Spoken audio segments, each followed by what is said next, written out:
আজ বাংলা মোটর মোড়ে দৈনিক জনবাণী পত্রিকার সম্পাদক ও প্রকাশক শফিকুল ইসলাম সহ 4 সাংবাদিকের উপর হামলার প্রতিবাদে এক বিক্ষোভ ও মানববন্ধনের আয়োজন করে বাংলাদেশ প্রেস ইউনিটি। বিক্ষোভ সমাবেশে সাংবাদিক বক্তারা বলেন, আমি হুঁশিয়ার করে দিতে চাই সরকারকে, আপনারা বিগত দিনে যত সাংবাদিক মিথ্যা মামলার শিকার হয়েছে, হত্যাকাণ্ডের শিকার হয়েছে, সকল হত্যাকাণ্ডের বিচার সাংবাদিকদের প্রতি মিথ্যা মামলা সহ আমাদের রিসেন্ট যে ঘটনাটি ঘটল, শফিক ভাই আমাদের জনবাণীর সম্পাদক সহ 4 সাংবাদিক আজকে যে আক্রান্ত হয়েছে, কিশোর গ্যাংয়ের শিকার হয়েছে, তাদের এই একজন শুধু অ্যারেস্ট করলে চলবে না। আপনারা দ্রুত গতিতে দ্রুত প্রত্যেক আসামিকে গ্রেফতার করে আমাদের শান্ত করুন, তা নাহলে আমরা শান্ত হব না। আজকে আমরা যা আছি সারা বাংলাদেশে কিন্তু আমাদের এই সংগ্রাম লড়াই চলবে। আমাদের এই বিচার না পাবলে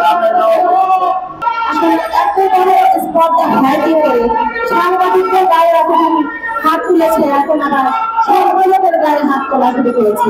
এরা আসলে কারা? এদেরকে চিহ্নিত করতে পারে না কেন? আমরা পূর্বেও নির্যাতিত হয়েছি, পূর্বে সরকার থাকা অবস্থায় বর্তমানেও যদি এদের নির্যাতিত হই, তাহলে আমরা কাদের জন্য শ্রম দিয়েছি, কাদের জন্য আন্দোলন করেছি, কাদের পাশে আমরা দাঁড়িয়েছি। তাহলে আজকের স্বাধীনতা কোথায়?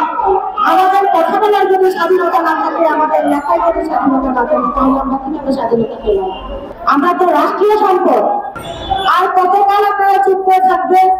আমরা নির্যাতিত হওয়া মানুষ, নিষ্পৃত হওয়া মানুষের পাশে দাঁড়াই, আগেও দাঁড়িয়েছি, বর্তমানেও দাঁড়াচ্ছি এবং ভবিষ্যতেও দাঁড়াবো ইনশাআল্লাহ। বাংলাদেশ প্রেস কাউন্সিল, সেখানে এক এক সময় এক অথর্বকে বসানো হয়, একটা গাধাকে বসানো হয়েছে। একটা গাধা এসে বসে সাংবাদিকদের বিরুদ্ধে বিভিন্ন ধরনের পদক্ষেপ নেয়। আরে ভাই, প্রেস কাউন্সিল তো সাংবাদিক বান্ধব হওয়া উচিত, সেটি হয়নি। আজকে সাংবাদিক শফিকুল ইসলাম ভাইয়ের উপরে যখন হামলা হয়েছে, সবার আগে কথা বলা উচিত ছিল বাংলাদেশ প্রেস কাউন্সিলের। প্রিয় বন্ধুরা, মনে রাখবেন, সাংবাদিকদের সংগঠনকে চালিয়ে অনেকের পরিবার চালান। এসব বন্ধ করুন, এসব বন্ধ করার দাবিতে আজকের এই সমাবেশ।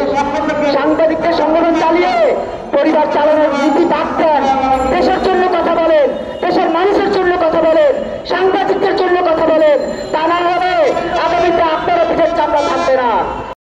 আমেনা ইসলাম, নিউজ ডেস্ক, আজকের সংবাদ।